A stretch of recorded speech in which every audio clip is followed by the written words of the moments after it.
Good evening from Nairobi, Kenya. My name is Shon Osimbo, and welcome to the Athens Women's Football Series, which is live on Facebook and YouTube. We're also streaming on Twitter. Such a very interesting moment going on in the world of women's football, where we get to have all the discussions about its growth across the globe. And this is a countdown. The show is a countdown to the main summit, which will be happening in Athens, Greece. And today we have very exciting news. The venue has just been announced, and it will be at the Riviera. And that is very exciting in Athens, Greece.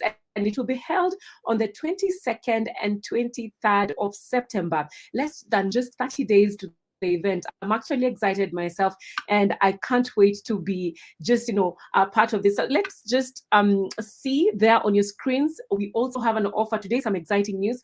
$100 off. That's quite an amount. $100 off for the 2-day ticket. If you just scan the code right now on your screen and just get to purchase that ticket. So we're having that special discount of $100 off.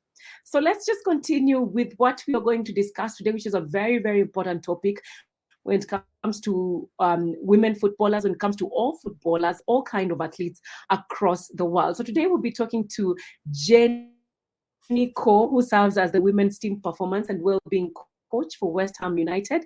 That is the women's side. The West Ham United women play in the Women's Super League in England. And when you talk about England, you guys understand how the Premier League and the Super League are quite, big and phenomenal when it comes to global scene. So having someone from one of the teams who actually tackles one of the most important topics in life is quite humbling. And let's see how women survive out there, because it's not just about kicking a ball. There's so much more that goes on behind the scenes, that people who make sure they are well prepared mentally, physically, and we are humbled to have Jenny on the show. Welcome to the show, Jenny. How are you feeling? How's everything in the UK? Wow. I was just going to say, if you needed to have a mic drop and end the show, you could end it on your tagline that you've just used there. It's not just about kicking a football. Mic drop. I mean, there's no other message for this evening. That is it. We are really good, probably in a small cluster on the global stage in the WSL, of recognizing the needs and learning from others, but also with the importance and prominent space that football plays in sport in the UK. There are some traditions that are in place that we're trying to unpick and trying to look at different angles. So it's got its pros and cons, and I'm fortunate enough at West Ham to have forward-thinking people that I'm employed by, but also a good network around me that believe that change is possible. That doesn't answer your question, does it? I'm doing good. Yeah. Yeah. So what does a day in the life of Jenny Ko look like when it comes to, being the head of performance and well-being at West Ham Women? Good question. Every day is different. That's the start. It's full of basics, Shon. It's full of listening, noticing, observing, sharing. There's some processes that we put in place and we review. So it's very much the typical plan, do, review. But the review part is so prominent in what we do, because what we notice as individuals, what we notice on and off the pitch, what we notice as an MDT in our areas of expertise, all play a part in how we can support the individual. So a day in the life could be staff meeting in the morning when we arrive. Sometimes we meet and have breakfast together. Then after that would be just conversations around intentions for the day, how we're arriving and checking in with each other before the pace of the day picks up. Then we will go into either, depending on what day of the week it is, there might be a TED talk on, there might be some mindfulness, there might be some analysis session, then into prehab. And this year we're doing something a little bit different. We're not doing all our work behind closed doors in workshops. We're doing our work on the pitch just beforehand. So sometimes I might just ask a question about gratitude. What are we grateful for today? If it's something that is particularly important or prominent in the session that the coaches want to work on, then I'll bring that theme in. So we have overarching themes of the month. This one is motivation. So the questions will link to that, and the staff and the performance support team are all part of that.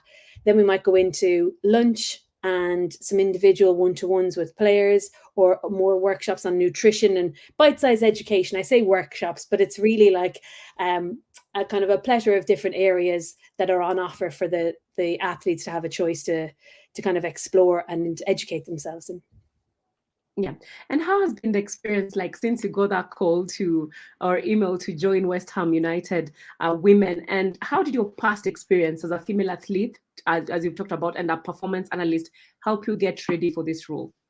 Yeah, so it really played a massive part, and I don't think I realized how much until obviously I came to the role, and I thought, well, I've had experiences, some really positive and some really negative, in different sports, and as an international basketball player, international coach, into performance analysis. And it's back to that listening and noticing and sharing. Some environments I wasn't invited to share. Some had certain level of dominance in how I was maybe included.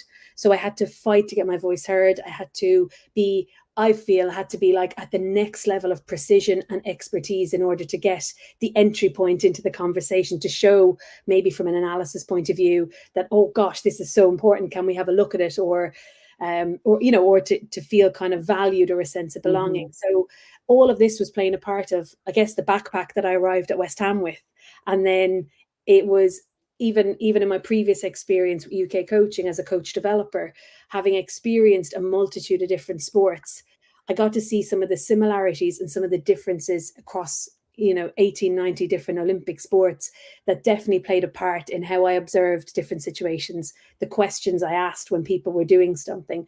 And I think in my time at West Ham, this is going into my second full-time and third season overall at West Ham, we're now coming away from the statement, this is how we do it in football. We're shifting a little bit away from that, it's a slow moving process, but I think it's a brilliant start. Yeah. And talking about slow moving process, we've seen over the years how women's football has gradually grown. But in the United Kingdom, especially this year, everything has blown up, especially after the Euros. Talk to us what you think about this recent growth and the support and the limelight that is being shown on women's football so far. It's absolutely phenomenal and fantastic from a number of angles. So it's the players having the media coverage was goosebumpy. It was goosebumpy leading into Euros. Now, I mentioned briefly I was involved in other sports, and I've seen, netball, hockey, swimming, having incredible female role models, but just maybe not getting as much coverage, still winning World Cups and European Championships. So to see and walk around London and to see these women on billboards, on ads on TV, in the shops, the jerseys in the shops, at the front when you come in, it's just, and for me to say it even more so, I'm not from the UK, I'm not from England, I'm from Ireland, and I come in and I'm like, wow, give me one of them jerseys. I live here, I'm so proud, I work in this sport. But also the airtime then from a interview perspective, and you look at, and I don't know, you probably heard yourself, lots of different stories from the different women who were there from the early stages of professionalism of the sport in this country, saying sometimes they had to pay their own way to play, talking about different levels of experience and expertise or lack of it that they'd experienced, that they're then faced with having 10 full-time staff and lots more resources, and Sky are coming, and BBC, and all these big names, and there's loads of incredible organizations like Women in Football saying, hey, you're doing a great job, we're right behind you, keep going. So it's been electric. We came back to have two of our girls who are in the Euros this year, and to have the team so excited about watching the matches, coming back into pre-season training, saying, did you watch this? Isn't that amazing? Look at the numbers, look at the stadiums.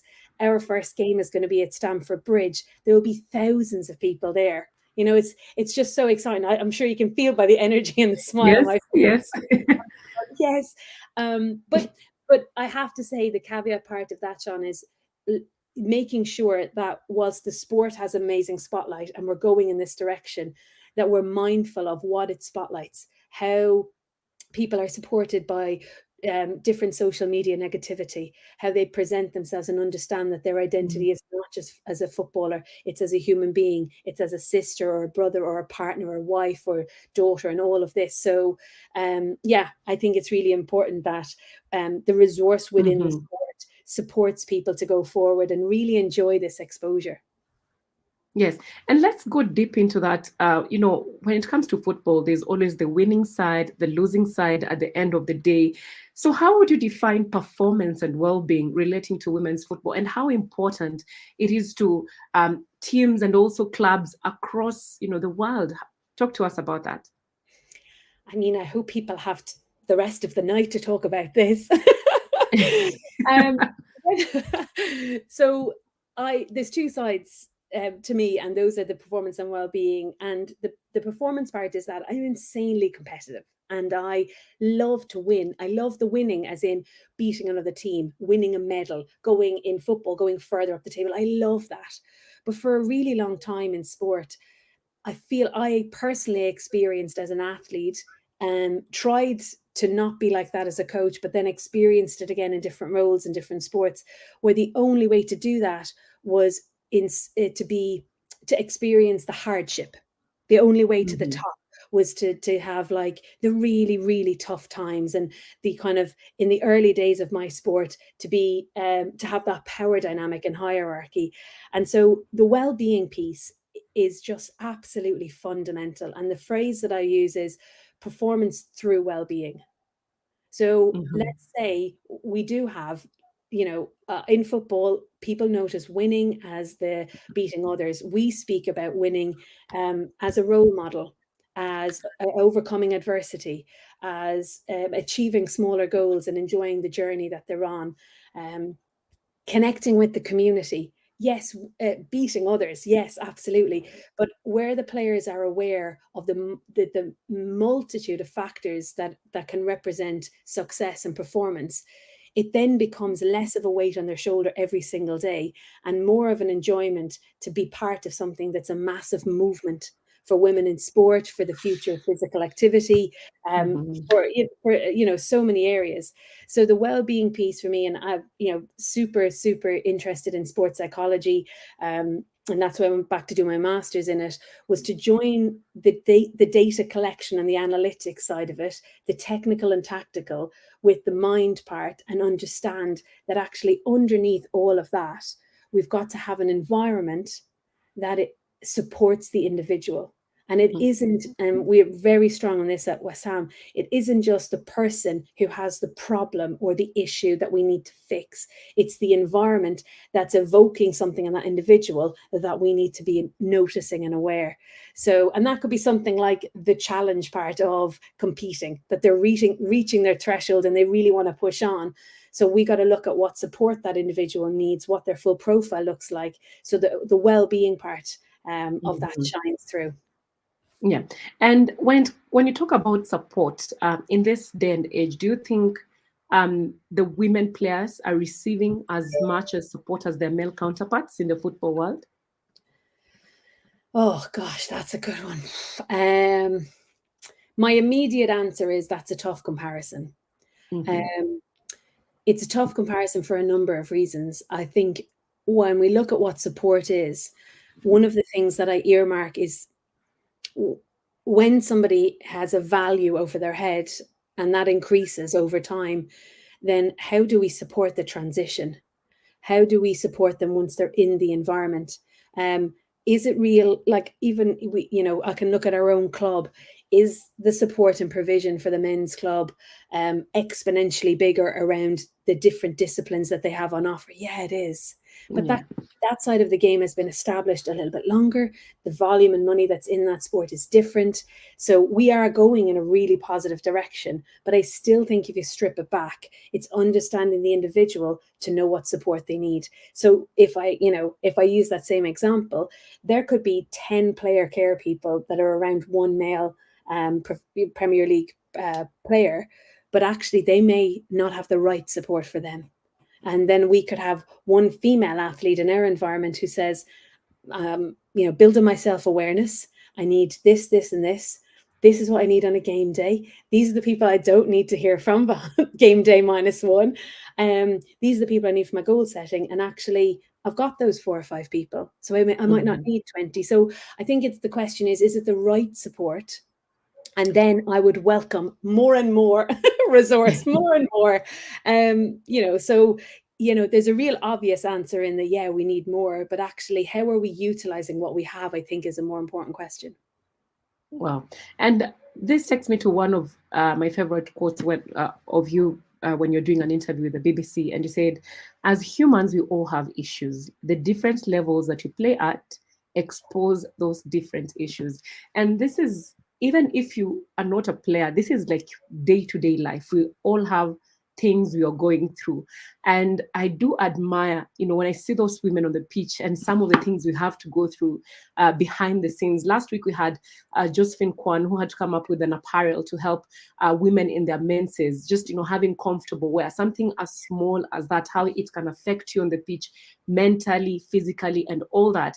And there you are, Jenny, you're assuring, these players, it's going to be okay. So talk to us in detail how you make sure these players are aware of their surroundings and everything that goes into life, the support from, the coaches and how you work, the education that goes into it, Jenny. Yeah, so you hit the nail, Shon, immediately there. It's bite-sized pieces of education initially. It isn't the reams and reams of paper and books and all of this. It's the bite size. It's understanding where they are in their journey as individuals, and like you've alluded to on the back of the quote, that as a human, they've had a journey. Some people in our club have played in 8 different clubs, and every time they come into a new club, they'll say, "This is my new family. I'm delighted to be here." And I genuinely believe that they think that and feel that. Mm-hmm. But I also need to unpick what that journey's been like before they came in. So were they aware of what best looks like, or great support looks like, or what coping strategies they have in place? And some may have thought, yeah, I'm coping okay, until a new challenge presents itself, and then they go, whoa. And if we have the right mechanisms in place, be it process, a well-being room, the education, support in peers, I hate the word open door policy, but visibility in staff. Like if we're here and we're present and we're listening, I think for me, the 2 words would be care and consistency. So if they know you care, and then you're consistent in, I won't say, I guess, language and behavior, but that's a bit general, but consistent in the care, consistent in the support you provide, in the empowerment that you support them with, and not the enabling of, oh, everything's okay all the time. Like, help them unsolve, or help them unpick and solve the issues that present there, because, they're the experts of themselves. Yeah. And how does your office coordinate with the other officials who also deal with these players? Because it can't just be, when they come to you, they feel like you are their mom. They feel like you're listening. You give them advice. You go through, their stats and everything. And then when they go deal with other officials, everything is undone. So how do you make sure with your office, everything is in line with the other officials so that they also get to understand these players? Yeah, that's it's a fantastic question, and it's something about, maybe, oh gosh, loosely I'm saying 10 years, but I'd have to narrow it down. When I started coaching, so I came to the UK 8 years ago, and 2 years before that, I started to do a lot more coach development. So before that, I was kind of on my own coaching journey, taking it in, having international experience, some great, some not so great. And then I realized just what you've said there, is that in the experiences I was having in the dressing rooms as an athlete and as a young coach, some of that, so when I would leave the dressing room, I would get mixed messages. And so when I became a performance analyst, I could observe in the dressing room different behaviors that maybe, say, a sports psychologist was having a conversation pre-game, halftime, in a training session, and they would literally, I would see the player, chest would go back, head would go up, and they'd embrace the session. Maybe some self-talk was going on, and then you'd hear a comment from a coach, and I could visibly see the shoulders drop, and then they might miss the next few shots, and I would say, wow, I wonder if they're talking and sharing this. And in some cases, there was poor connectivity. In other cases, it was a case of just education and knowing that what they were doing and how they were being received wasn't maximizing the potential of this individual. But it's so vitally important. Like even today, our MD team met and we went through every single player across 5 different disciplines. What's their engagement like? What have you noticed? How can we support them here? Where are they at on each stage of this? And then if we are noticing that, now we also have daily meetings and stuff like that, but on the bigger picture, how can I support by being on the sideline? I'm observing the session. So I might ask my morning question. I'll watch the session. I listen. I'll notice. I'll bring it to the end of day meeting. Somebody else might say, listen, this is tiny, but in the gym today, I heard this and I noticed this. So we can piece together, not as a fly on the wall, but really valuable information about somebody struggling with the program. But, they think they're going to manage. Oh, that's interesting because they also said they were a bit tight in their quad, something like that. So yeah, and that is the internal part. Now let's talk the external part. At least the internal part. Of course, there will be always this, and that can be solved through communication. But now the external part, social media. This day and age, everything is changing digitally. Like I feel like we wake up one morning, everything there are more users on all the social media pages. Imagine your 2 Euro players, when they had to open their phones and go through the tweets, celebrating, but you don't know if what tomorrow will happen. How do you prepare them for that? You can imagine what social media does. It can be good, it can be bad, and yeah.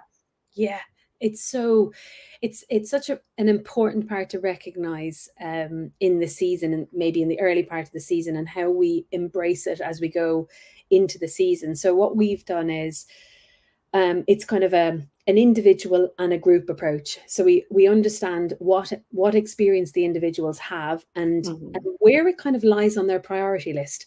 Some people are not really on social media. They're maybe, they have an account that they use for a sponsor or something, but they're not on a daily scrolling and their volume isn't massive from a support kind of influencer following. So once we know where they're at, I think then it's the group interaction of what kind of experiences are you having and can we share? And then we have a comms team at West Ham where they're going to come in and do a session, a whole afternoon, in fact, with the players about their brand, because I'm also really lucky to be part of the EDI team, where we look at where the women's teams sit under the umbrella of this massive organization. So how can we understand the importance of the brand of West Ham, not just when we tweet and are very proud of our performance, but on the flip side, if we haven't had a good performance, we see some athletes now tweeting to apologize to the fans. And, we want them to understand that, as an individual, you don't need to apologize.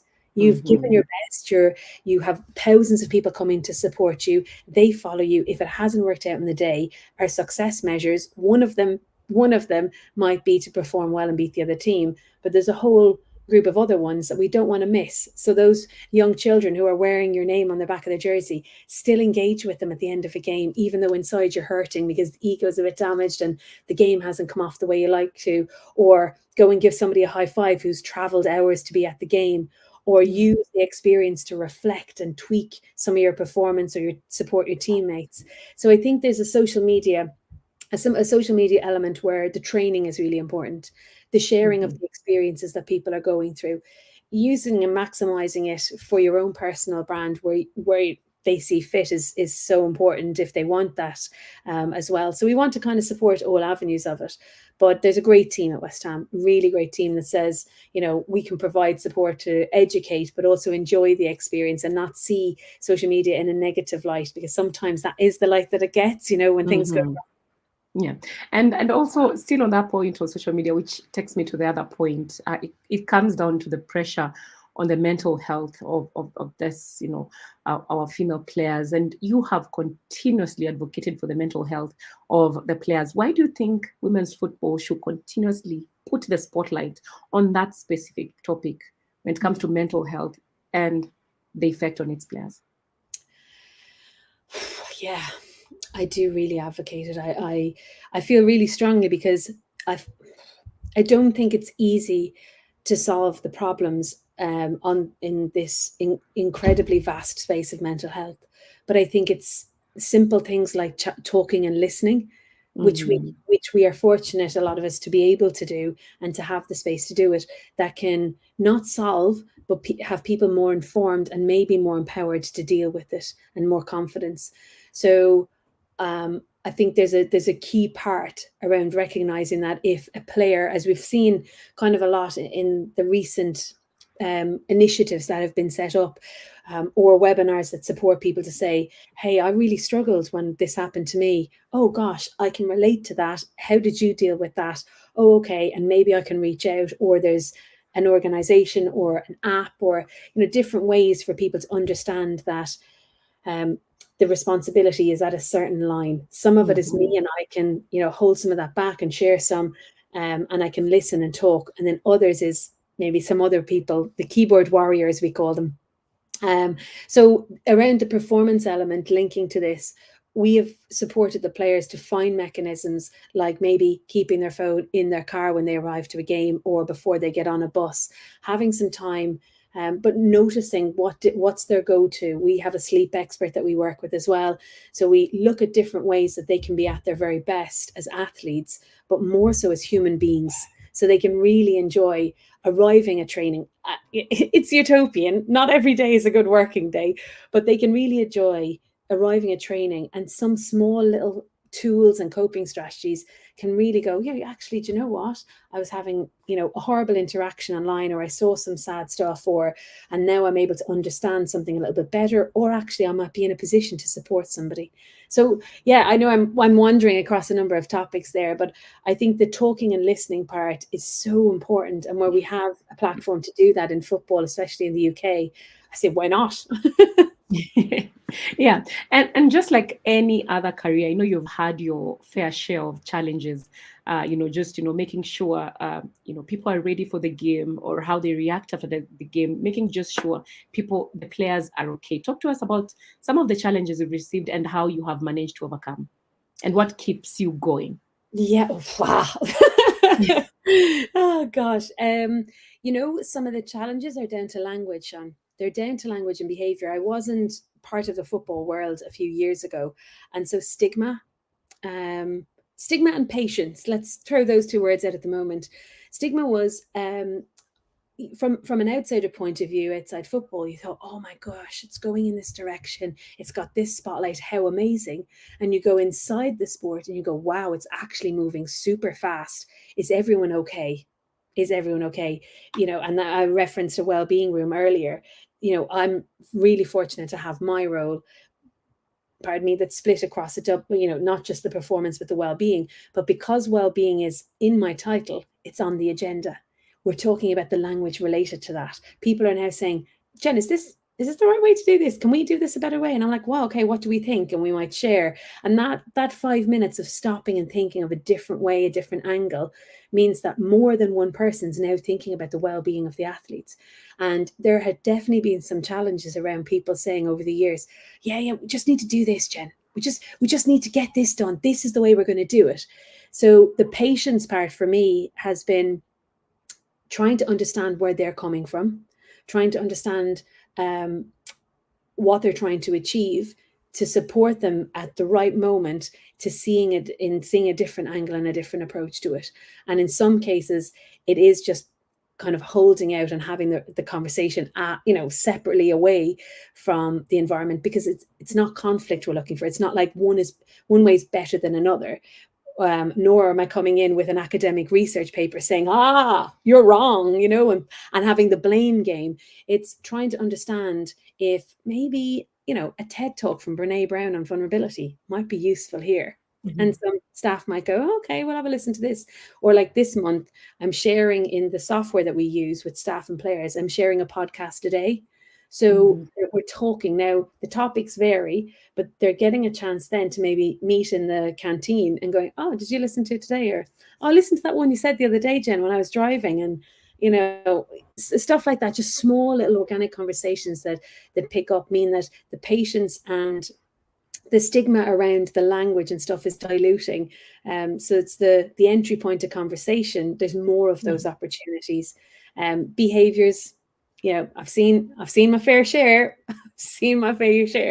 And again, it's challenging the way we might reference it. So when I spoke about environment earlier on, we've shifted from saying, oh, hey, that person over there has a problem. Can someone fix that problem? So we're not going with that deficit lens of where's the problems, who's the problems. We're saying, let's look at ourselves. What's happened in this environment to change the behavior of that person? Oh, wonderful, wonderful. I love that. New season is here. How mentally prepared are your players? What are you hoping to achieve? Talk to us about everything. Well, when you asked me in the last question, what keeps me going, it's the challenge of this. What is the new season going to bring? That is the challenge that's in front of me. It's to keep reviewing what we're doing, not really to reinvent the wheel, because I'm not of the opinion where if it's not broken, we don't need we don't need to start fixing and putting new things in, but to have conversations about support and to continue the care and the consistency. Do we want to bring incredible people into a room, on a pitch, into our environment at Chadwell Heath and do amazing things? Yeah, absolutely we do. What does that look like? Well, it looks like a roller coaster. We finished in 6th place last year. We're connected in the community, so we're going to have great programs we reach out to. We've already set up our wellbeing room, bean bags, colouring, lava lamps, nice smells and meditation opportunities. We've got a virtual reality headset, all of those nice things in there. But also there's amazing friendships and bonds that are created for life. And yes, they will have a really tough year performing to etch our way to the top of the table, because everybody loves that feeling in the dressing room afterwards. But I do believe that we can have performance through well-being, and there will be a mental health strategy and all the formal policies that we'll keep pushing on with. There will be I'm striving with the EDI and the Women of West Ham campaign that I've set up with a lot of some HR and Director of Safeguarding, brilliant members, to try and see if we can have a real prominent figure in the beyond football identity. Wonderful, wonderful. And also, I know there's so many female players out there. Your last words to them, who I know do not have a chance to have, support like this, like how the West Ham, United Women have, especially here in Africa. What's just your message to them, as they try to put everything together and they try to perform well on the pitch? Wow.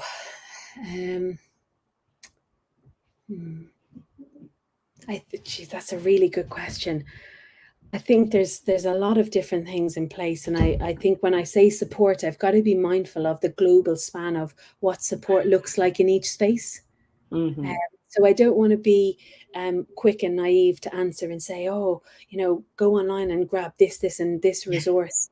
I want to be mindful that self-awareness, confidence, care and compassion for each other, consistency in how you set your boundaries and know what those boundaries are. We know from an athlete perspective and even a coaching perspective, goal setting is really important. But actually, what does the goal look like with fun along the way? I speak about this quite a lot. But if you have started at a young age because you maybe had a sibling who played, or you enjoyed the competitiveness, or you just enjoyed the fun of being there, when does it, if it has, when did it stop becoming fun, and can you tap back into that? And I think talking, sharing, listening, all those key skills, although they might sound a little bit flippant, I think if you come to training and you check in with somebody, even if it's one of your teammates and you're walking onto the pitch and you notice something, reaching out to them could actually have a really powerful impact. And be mindful of the language that you use. That's having a ripple effect. And if there are people who are setting up organizations, look at what Women in Football do and other organizations to support women in sport. So there are lots of opportunities to listen to stories and feel supported. But even in yourself, to have the confidence to say, that message didn't really land well with me. And I may again be naive, where some coaches are not as experienced. I'm like, well, it's my way or the highway. So it's knowing what your boundary is, and with those goals, how you can achieve them, but achieve them enjoying the journey is important. Oh, thank you for that wonderful message. And one last question. What next for Jenny Cole? What next? Well, yeah, I'm going to keep working hard, Shon. I am a massive advocate of, as you've mentioned, of well-being and mental health and performance being that integrated piece. Women in coaching, I am all over this. So wherever I can support people and understand more about different environments, because as I said earlier, with my backpack, I've only got so much experience. It's quite vast, but it's still only in the backpack. So the more experience and more people I can talk to, and wonderful people like yourself, it gives me that different perspective and makes me think and challenges. So we'll have a great season. My sports psychology and coach development is continually moving on. So I'm just going to keep enjoying life. Thank you so much for joining us, Jenny. That was a lovely conversation. I know we can talk the whole evening, but thank you so much. I truly appreciate that. And I think this is a very important topic that we need to continue talking about, the mental well-being, which translates to everything most of the time on the pitch, and why it is important to shine a spotlight continuously, because I think at some point we tend to forget that it's not just about kicking a ball, but there's a whole lot that goes on behind the scenes. And that's why we're also here at Athens Women's Football Series to appreciate everyone who's behind the scenes, who makes sure, like you, Jenny, our female players are comfortable, they are confident, they are self-aware, and they can achieve their goals without, having so many hitches. So thank you once again for talking to us. We truly appreciate, and we hope to continue having this conversation with you soon. That was very lovely. And before you just say bye to the people, let me once again say this is a countdown to the main summit. So you can imagine, if you're talking to Jenny right now, what about the conversations that will be happening at the summit? We'll go deeper into that. And the summit happens next month in Athens, Greece. The location, the beautiful location, was announced today, the Riviera. And that is a very beautiful location. I saw it, I was like, oh, wow, wonderful. It's quite the place to, very serene, quite the place to have this conversation. And there's also a special discount right now if you get to buy the tickets, $100 off. That is a very good discount. Scan right now on your screen for that special ticket offer. And yes, join us in Athens. Why not? So thank you so much for everyone for just joining us. Thank you, Jenny, for joining us and doing this with us. I hope you had fun on the show. I had a great time, thank you, and I hope to get out to the Athens Women Football Summit myself. But anybody who's there, I know, is going to have an absolutely fantastic time. It's a brilliant idea, and what a great opportunity to grow. So thank you so much again, Shon. Delighted to be here. Thank you so much, Jenny. That's all we had for you today at the Athens Women's Football Series, which is live on Facebook and YouTube. Everyone have a lovely evening or morning or afternoon from wherever you are joining us from.